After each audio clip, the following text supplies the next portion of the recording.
Welcome to Rewild Your Business. I'm your host, Jill Mokes, and I am thrilled to have you here with me again this week. Thank you for joining me. Oh, we've got an important episode this week, and it's something I haven't talked about for a while. I feel like I used to talk about money mindset quite a lot, and I haven't for a little while. So it felt like we were due an episode about money mindset. Let's face it, our relationship with money is probably about one of the trickiest, most emotionally charged relationships that we ever have. It is a relationship that we overthink all the time, that we wrestle with constantly. And I'm not talking about the numbers themselves or spreadsheets or strategy or, financial planning. That's not what this episode is about. This is about your relationship with money. So it's how you feel about money, how you treat money. How is it quietly kind of shaping the decisions you make? Quite often without you even realizing it's happening, right? And I want to talk to you today about what it really means to rewild your relationship with money. So that's a little bit like the context I use rewilding when it comes to business, stripping away what doesn't belong to allow what does to thrive. This is about unlearning all of that guilt, the conditioning, all of the control to rebuild a relationship with money that feels more natural, more honest, and is more useful to you when you're building a business. So let's dive in. Welcome to Rewild Your Business, the podcast for women doing the work their soul intended. I'm Jill Mokes. I'm an international business coach, and I'm a guide for women doing the work that matters. Rewilding your business means cutting away what doesn't belong to allow what does to thrive, finding simplicity in your work. And it's about bringing the whole of who you are to the table, whether you're building something new or finding your way back to what really matters to you. I'm so glad you're here. So here's the thing, most of us didn't choose the money stories that we have. And when I say money story, I mean all of the things that we've been brought up to believe to be true about money, right? We inherit those from our parents, from our teachers, from the culture that we're brought up in. And then most of us have kind of topped up those stories with some of the online abundance messaging that makes you feel like you're an idiot or you're failing if you haven't got this private account in the Cayman Islands. I feel like, The Secret? I feel like that has a lot to answer for in terms of, this belief that we can just manifest. Just blink and we will manifest abundance around us, right? It doesn't actually work like that. I know that the premise behind manifestation and The Secret, etc., never was intended to tell us that it did work like that. Unfortunately, the true messaging around abundance and around manifestation gets so diluted that often is the message we take away, that, if we are not manifesting everything we want, there must be something wrong with us. We're not doing it right. We're idiots, Another story that we like to tell ourselves. So thinking about the money stories that we grow up with, we were told at some point in our past, usually in childhood, what is good and what is bad when it comes to money. So we're told that, wanting more is greedy and that helping people should be enough for us. We're taught that being humble meant that we have to stay small and not boast, not talk about success. Especially if you're brought up British, then you would definitely had it drilled into you. Do not show off. Don't show off. Don't brag. So we were basically trained from a really young age to make money moral. And I think that's where it goes wrong, because money isn't moral. Money isn't a reflection of how worthy you are or how spiritual you are. It's not a moral compass. Money is neutral. It's energy.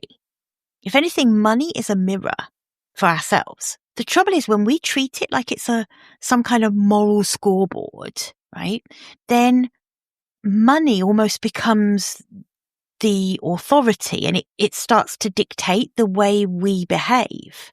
And we start maybe hustling and doing work that we don't particularly want to do because we want to look successful financially. Conversely, we might start undercharging because we want to seem like we're good people. Start over-delivering because we want to prove our value, right? That is a really kind of messed up way to think about money. It's completely self-sacrificing, actually. It just doesn't serve anyone. I feel like a lot of us have been here with money. Listening to this podcast already might be sparking for you a few of the stories that you grew up with and how those are now dictating the way you behave. So it's things like maybe you're already discounting the price of your coaching, the price of your offer, before you've even ever run the price by someone. And maybe you're one of those people who's over-delivering constantly, literally driving yourself to the brink of burnout so that you can feel like you've earned what someone's paid you, right? Maybe you're someone who feels that slight twinge of guilt when money lands in your account, almost like you're taking advantage of someone by having them pay you. And then there's the big one. This was me for a long time. You avoid checking your numbers because you don't want to look at it if it's disappointing. Money really does touch the kind of deepest parts of us when you think about it. It's like our sense of safety is often dictated by money in the bank. Our self-worth, whether we decide we belong or not in a certain circle, can all be dictated by money. So then we're either constantly chasing money, we're putting money as the focus of everything we do, or we go the other way and we pretend that we're above caring about it at all. And both of those things are ego. Both of those are about control.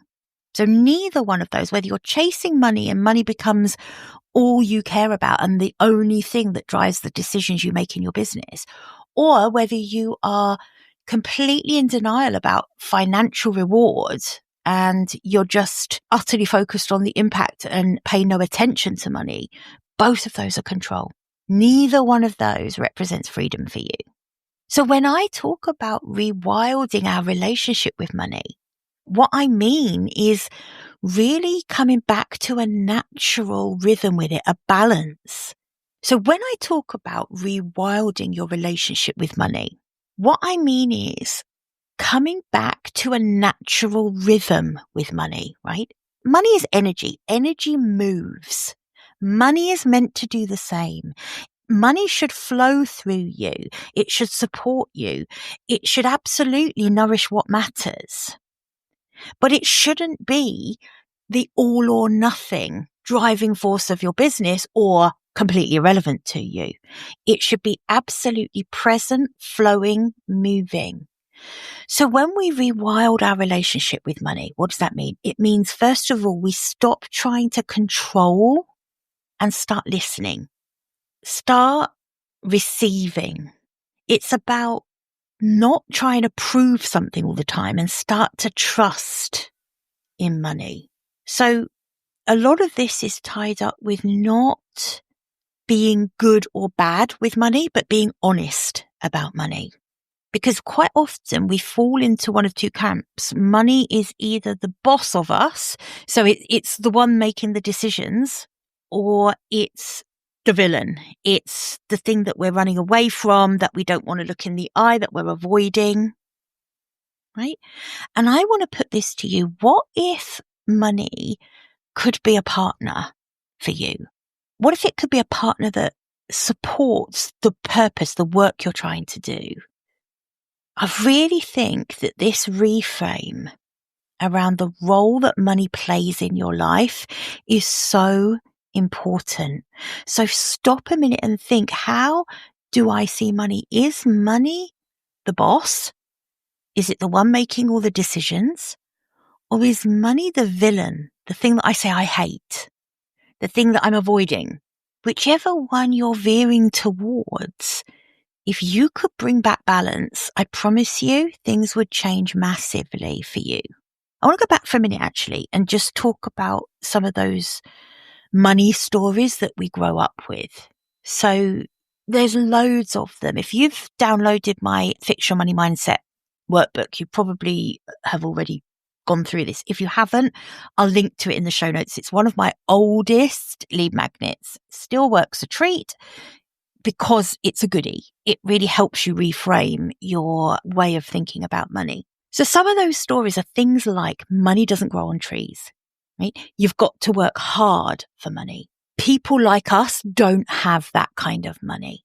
For me, a really big one that my parents brought me up to believe was you must put money away for a rainy day.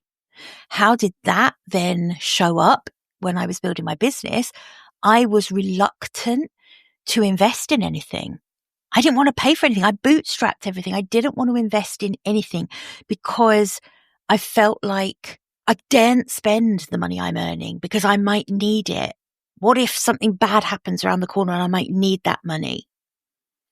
The reframe for me was when I realized that I could reframe you have to put money away for a rainy day to if I make smart decisions for my business, I will always have an abundance of money for anything round the corner that comes up. That was a huge reframe for me. And some of these, money doesn't grow on trees, all of that kind of thing.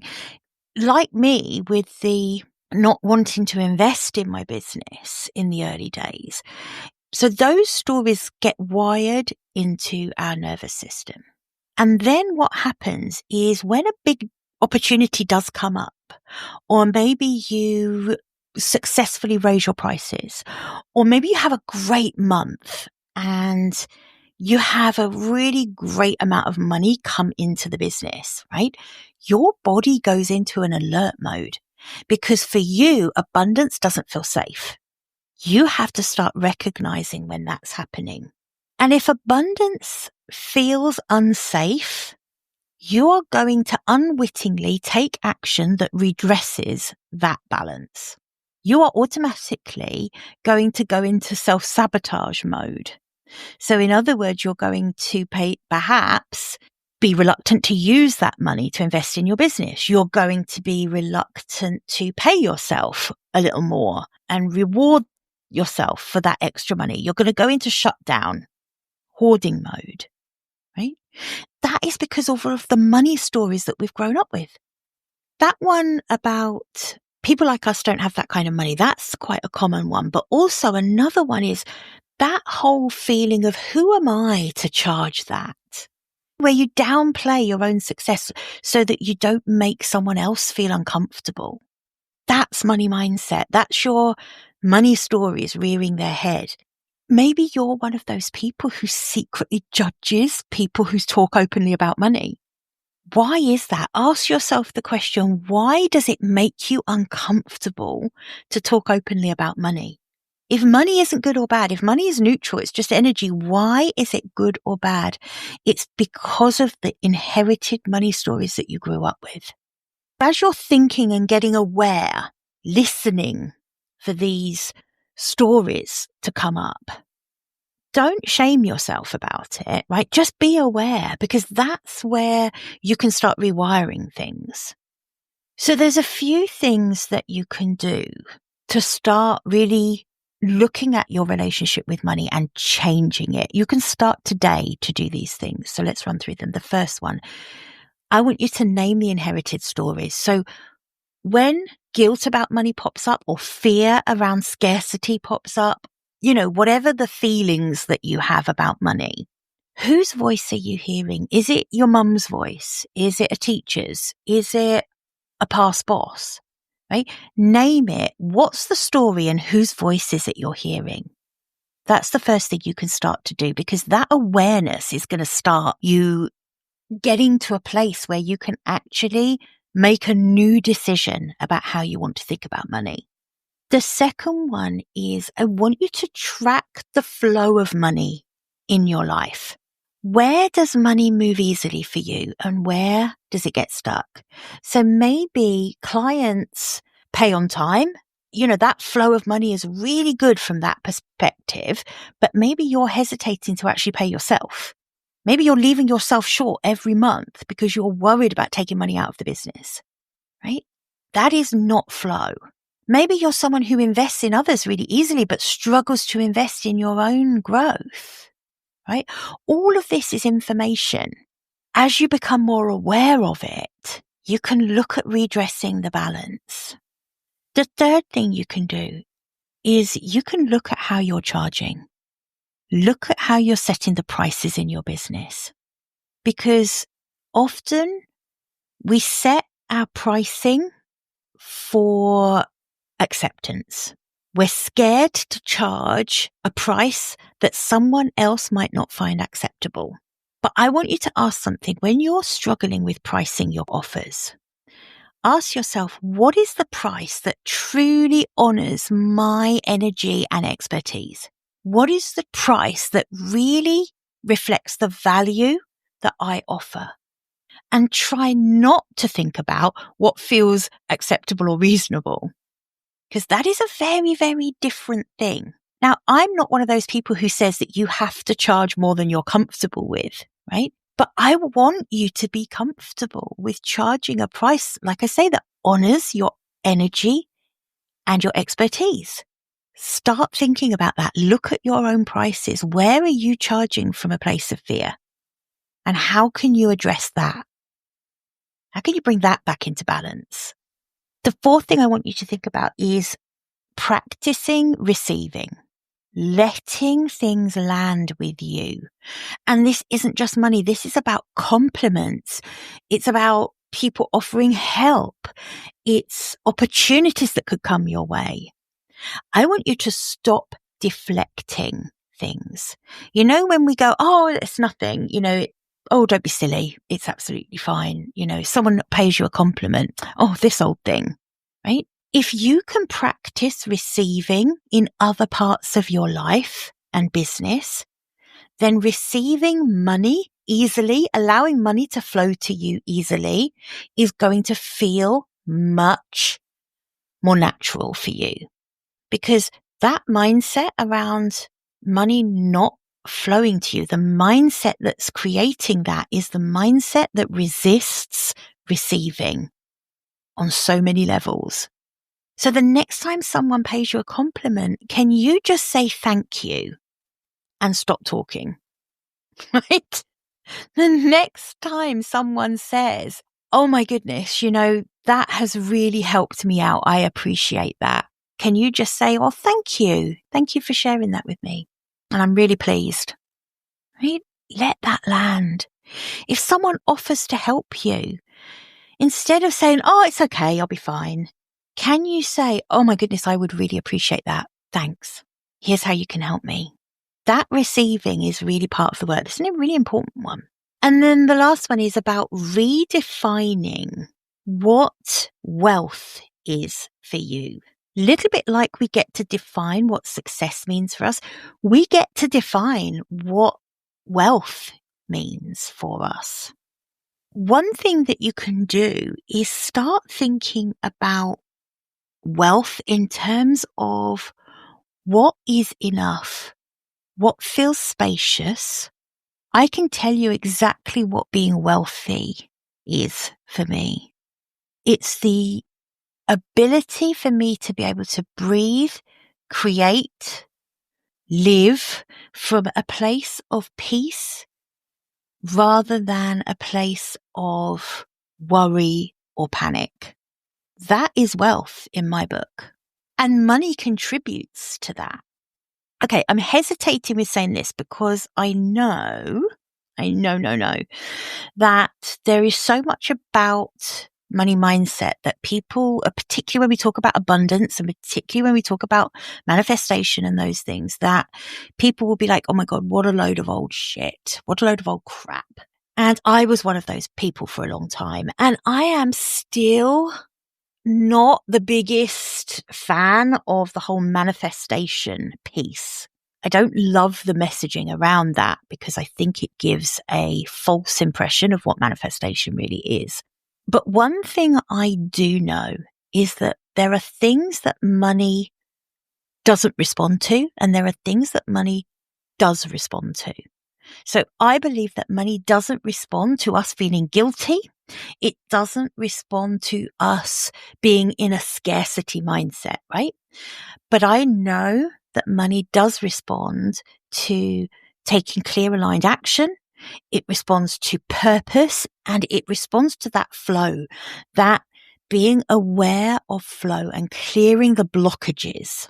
So when you spend money in alignment intentionally, it circulates. When you invest money in what you believe in, that's when it multiplies.